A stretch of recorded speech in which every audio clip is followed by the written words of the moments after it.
আগামী ১লা জুলাই থেকে চালু হচ্ছে খাজনা প্রদানের নতুন নিয়ম এবং ভূমি মালিকদের এখন থেকে এই নিয়ম মেনেই তাদের জমির খাজনা প্রদান করতে হবে, অন্যথায় জমির মালিকানা হারাতে পারেন কিংবা জেল জরিমানারও ব্যবস্থা রাখা হয়েছে।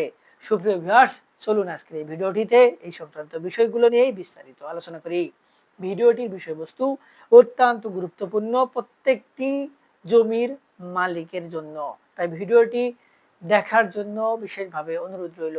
আর দেখার পর যদি ভালো লাগে, আরও কোনো ভিডিও দেখার আগ্রহ জন্মায়, তাহলে আমাদের চ্যানেলটি সাবস্ক্রাইব করে রাখতে পারেন।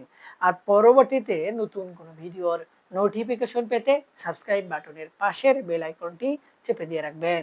আসসালামু আলাইকুম সুপ্রিয় ভিউয়ার্স, আমরা সকলেই কম বেশি জানি যে যারা জমির মালিক তাদেরকে তাদের যতটুকু জমির মালিকানা রয়েছে সেই জমির মালিকানার উপর ভিত্তি করে একটি নির্দিষ্ট পরিমাণে খাজনা প্রদান করতে হয়।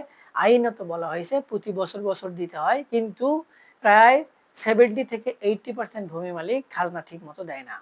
এই খাজনাগুলো পরবর্তীতে তারা যখন জমি বিক্রয় করতে যায় কিংবা পরবর্তীতে ওয়ারিশরা মালিকানা অর্জন করে কিংবা কোনো একটি ভূমি জরিপ কার্যক্রম পরিচালিত হয় কিংবা তারা যখন বিপদে পড়ে ঠিক সেই সময় গিয়ে খাজনাগুলো পরিশোধ করার চেষ্টা করে। যদি কোনো ভূমি মালিক প্রতি বছরে বছরে তার নির্দিষ্ট যে পরিমাণে খাজনা প্রদান করার কথা সেটি করে, তাহলে তার এত অল্প পরিমাণে খাজনা হবে যে তার দিতে সেটি কোনো ব্যাপারই হয়ে দাঁড়াবে না। বর্তমানে চা কিংবা সিগারেট ফুকাতেই এর থেকে বেশি খরচ হয়, কিন্তু এই ছোট ছোট করে বা একটু একটু করে খাজনা বা ভূমি উন্নয়ন কর আদায়ের মাধ্যমে সরকার সারা দেশ থেকে একটা বিপুল পরিমাণে রাজস্ব পায়। প্রতি বছর সরকার এই রাজস্ব থেকে বঞ্চিত হওয়ায় এবং দেশের যে মেগা প্রকল্পগুলো গ্রহণ করা হচ্ছে সেগুলোর অর্থ ব্যয় নিরসনের জন্য সরকার নতুন করে খাজনা প্রদানের একটি নির্দেশনা বা পদ্ধতি চালু করতে যাচ্ছে, যেটি আগামী জুলাই থেকে চালু হবে। বলা হচ্ছে এই নির্দেশনা মেনে যদি কোনো ভূমি মালিক খাজনা প্রদান করে তাহলে তার জন্য কোনো ব্যাপার না, কিন্তু যদি কোনো ভূমি মালিক নির্দেশনা না মেনে খাজনা প্রদান করে অর্থাৎ খাজনা প্রদান না করে সেক্ষেত্রে তার জমির ভোগ দখল বা মালিকানা বাজেয়াপ্ত হওয়ার সুযোগ রয়েছে। এক্ষেত্রে নতুন রূপে খাজনা প্রদানের জন্য ভূমি মালিকদেরকে স্পেসিফিকভাবে খাজনা প্রদানের যে বিষয়টি এটি সহজীকরণ করা হয়েছে। আগে দেখা যেত বা এখনো বর্তমানে দেখা যাচ্ছে যে যদি কোনো ক্ষেত্রে কোনো ভূমি মালিক খাজনা অনলাইন না করে নেয়, অর্থাৎ অনলাইনে যেভাবে খাজনা প্রদান করতে হয় তার একটি সার্ভার খুলতে হয়, সেই সার্ভারটি যদি তিনি না খোলেন তাকে কিন্তু একটি ভোগান্তির মধ্যে ফেলানো হয়। যেমন তার সিম দ্বারা রেজিস্ট্রিকৃত একটি মোবাইলের মাধ্যমে তাকে কিন্তু আবেদন করতে হয়, অর্থাৎ তার অবশ্যই একটি মোবাইলের সিম লাগবে এবং সেই সিমটি তার ভোটার আইডি কার্ড দ্বারা রেজিস্ট্রেশন হতে হবে।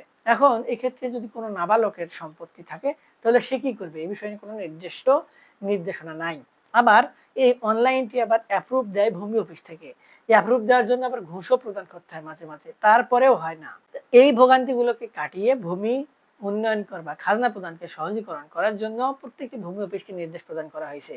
বলা হয়েছে যখনই ভূমি মালিকরা তাদের অনলাইনে খাজনা প্রদানের সার্ভারের জন্য আবেদন করবেন, সাথে সাথে না দেখে শুধুমাত্র বেসিক কিছু তথ্য এবং উপাত্ত যেগুলো রয়েছে যাচাই বাছাই করার জন্য সেগুলো করার মাধ্যমে তাদেরকে অনলাইন বা সার্ভার ওপেন করে দিতে হবে। তারপর ভূমি মালিকরা তাদের হাতে থাকে স্মার্টফোন কিংবা কম্পিউটার দোকানে গিয়ে তাদের সার্ভারে ঢুকে তার নির্দিষ্ট একটি জমির জন্য মোবাইলে যে আমাদের বিকাশ, রকেট, নগদ যে মোবাইল সার্ভিসিং সিস্টেমগুলো আছে সেই মোবাইল সার্ভিসিং ব্যাংকিং এর মাধ্যমে তারা খাজনা প্রদান করতে পারবে। এক্ষেত্রে অনলাইনে তাকে একটি রিসিটও প্রদান করা হবে, তিনি সেটি সংগ্রহ করে নিজের মালিকানায় রাখতে পারবেন এবং সেটি দ্বারা সরকারের যে কোনো সুযোগ সুবিধা গ্রহণ করতে পারবেন। এক্ষেত্রে ভূমি মালিকদের আরেকটি বিশেষ নির্দেশনা দেওয়া হয়েছে, সেটি হলো এখন খাজনা প্রদানের যে হার সেটিকে কিছুটা পরিবর্তন করা হয়েছে। যেমন চাষবাস জমির ক্ষেত্রে কিছুটা কমানো হয়েছে, বসত ভিটের ক্ষেত্রে কিছুটা বাড়ানো হয়েছে।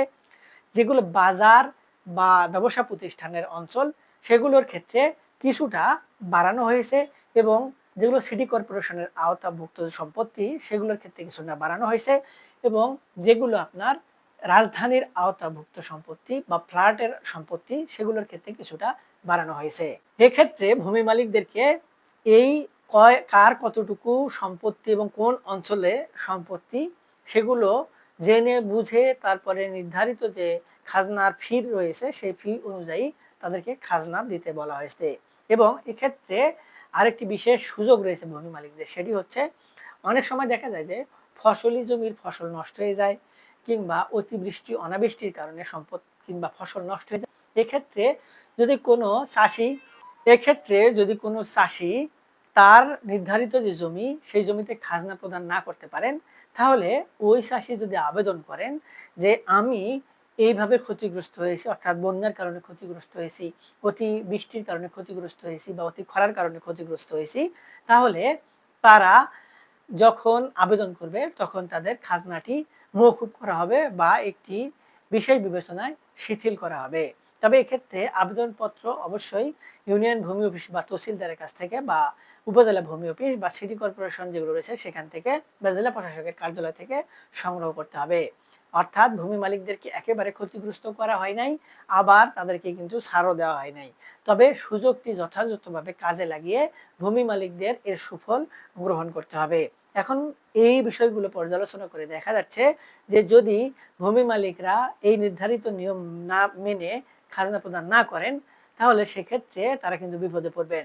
এবং প্রতিটি ভূমি অফিসকে নির্দেশনা দেওয়া হয়েছে যে তারা যেন দেখে বুঝে যাচাই বাছাই করে তারপরেই খাজনা বিষয়গুলো বাস্তবায়ন করেন। এবং কোনো ব্যক্তি যদি খাজনা প্রদান না করেন, তাহলে সেক্ষেত্রে ওই ভূমি অফিসের যে কর্মকর্তা রয়েছে তার বিরুদ্ধেও রাষ্ট্র ব্যবস্থা নেবে, এইভাবেই নির্দেশনা প্রদান করা হয়েছে। এক্ষেত্রে ভূমি মালিকরা যদি খাজনা প্রদান না করেন, তাহলে ভূমি অফিস থেকে গিয়ে তাদের জমি কিন্তু বাজেয়াপ্ত করার ব্যবস্থাও গ্রহণ করা হতে পারে। সুপ্রিয় ভিউয়ার্স, এই বিষয়টি শুনতে সহজ বা হাস্যকর মনে হলেও এটি যদি বাস্তবায়ন হয়, অর্থাৎ 1 জুলাইয়ের পর থেকে যদি এটি বাস্তবায়ন হয়, খাজনা প্রদান করা ছাড়া কিন্তু কোনো উপায় থাকবে না। এখন কথা হচ্ছে যারা নামজারি করে নিতে পারেনি তারা কি করবে? এক্ষেত্রে তারা বিশেষ বিবেচনায় যদি ওয়ারিশান সম্পত্তি হয় যৌথ খতিয়ান করে নিবে, নিয়ে তারপর নামজারি করে যৌথভাবে খাজনা প্রদান করবে। যাদের খাজনা প্রদানের জন্য যে আপনার নিজের যে জমি সেইটুকুতে যদি নামজারি না হয়, হোল্ডিং নাম্বার খোলা না হয়, তাহলে তারা দ্রুত ভূমি অফিসে আবেদন করলে তাদের বিরুদ্ধে যে অভিযোগগুলো ছিল বা যাদের যে ত্রুটিগুলো ছিল সেগুলো সমাধান করে তাদের দ্রুত নামজারি করে দেওয়া হবে। এবং এ বিষয়ে ভূমি অফিস থেকে কিন্তু নির্দেশনা প্রদান করা হয়েছে। সুপ্রিয় ভিউয়ার্স, এই নির্দেশনা মেনে সকলেই খাজনা প্রদান করুন এবং 1 জুলাইয়ের মধ্যেই খাজনা যে পরিশোধ করার ব্যাপারটি সেটি সম্পন্ন করুন। তাছাড়া কিন্তু পরবর্তীতে যদি বিপদে পড়েন, তাহলে আপনাদেরকে কেউ সহযোগিতা করতে পারবে না। যেহেতু রাষ্ট্র কর্তৃক নির্ধারিত এবং নির্দেশিতভাবে বলা হয়েছে, তাই বিষয়গুলো বাস্তবায়নের জন্য সকলকেই কিন্তু কঠোর অবস্থানে থাকতে হবে এবং সচেতনে থাকতে হবে। আর আমরা সকলেই যখন যাই তখন একসঙ্গে যাই, একসঙ্গে যাওয়ার দরকার নেই। এখন থেকে ধীরে ধীরে আপনাদের একে একে সম্পত্তির খাজনা প্রদান করুন। এবং ভূমি অফিসের একটি বিশেষ সুবিধা করলে ভালো হয় যে এই মৌজার লোকেরা এই দিনে এসে এই বিষয়গুলো সমাধান নিতে পারবে, এই দিনে এসে অমুক মৌজারগুলো সমাধান নিতে পারবে। এইভাবে যদি নোটিশ দেওয়া হয়, এলাকায় মাইকিং করা হয়, তাহলে সকলের জন্যই বিষয়টি ভালো হবে। সুপ্রিয় ভিউয়ার্স, আশা করি আপনারা যারা প্রথম থেকে শেষ পর্যন্ত ভিডিওটি দেখেছেন একটু হলে বুঝতে পেরেছেন আসলে এটি ঘটনাটি কি এবং কোন পদ্ধতিতে তাদেরকে বিষয়গুলো সমাধান করতে হবে। তারপরে এই সংক্রান্ত বিষয় নিয়ে যদি আরও কোনো কিছু জানার থেকে বোঝার থাকে, আমাদের ভিডিওর নিচে কমেন্ট বক্স রয়েছে, সেখানে কমেন্টস করবেন, আমরা আপনাদের সহযোগিতা করার চেষ্টা করব। আজকে পর্যন্তই, দেখা হবে সামনে নতুন কোনো ভিডিওতে। ততদিন পর্যন্ত ভালো থাকবেন। ধন্যবাদ।